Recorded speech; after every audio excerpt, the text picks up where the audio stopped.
राम राम मंडळी, अनु ब्लॉग्समध्ये तुमचं स्वागत आहे। तर आज आपण बनवणार आहोत चवीला मस्त आणि पौष्टिक असे काकडीचे थालीपीठ। खायला खूप भारी, खाऊ खाऊ तुमचं पोट भरेल पण तुमचं मन नाही। तर चला सुरू करूया। आपण 5 काकड्या घेतल्या आहे, 10-12 मिरच्या, 1 टेबलस्पून ओवा, 3 टेबलस्पून तीळ, अर्धा वाटी तांदळाचं पीठ, हळद, आलं लसणाची पेस्ट, मीठ, कोथिंबीर। तर आता आपण मिरच्या छान ठेचून घ्यायचे आहे। त्यानंतर काकडीला छान शिलून घ्यायचे आहे। आता काकड्या छान शिलून झाल्या आहे। आता एक परात घ्या, त्यात खोबरा किसणी घ्या आणि छान काकडीला किसून घ्या। छान अशी काकडी किसून झालेली आहे।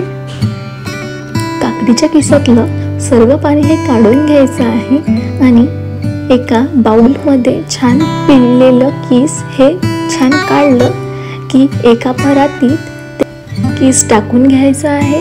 त्यावर ओवा, तीळ, आलं लसणाची पेस्ट, मिरचीची पेस्ट, हळद, मीठ हे सर्व एकजीव करून घ्यायचं आहे आणि मग त्यात तांदळाचं पीठ टाकायचं आहे आणि ते छान एकजीव केल्यावर त्यात कोथिंबीर घालायची आहे।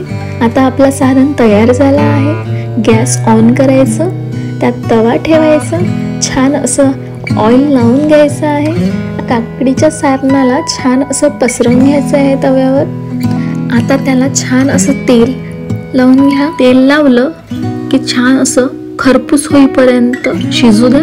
आता खालून असे छान असे डाग आले की त्याला पलटवून घ्या आणि दोन्ही साइड भाजलं की छान प्लेटमध्ये तर तुमचा थालीपीठ तयार झाला आहे। थालीपीठ कसे झाले हे नक्की सांगा। लाईक, सबस्क्राईब, शेअर करायला विसरू नका। थँक्यू।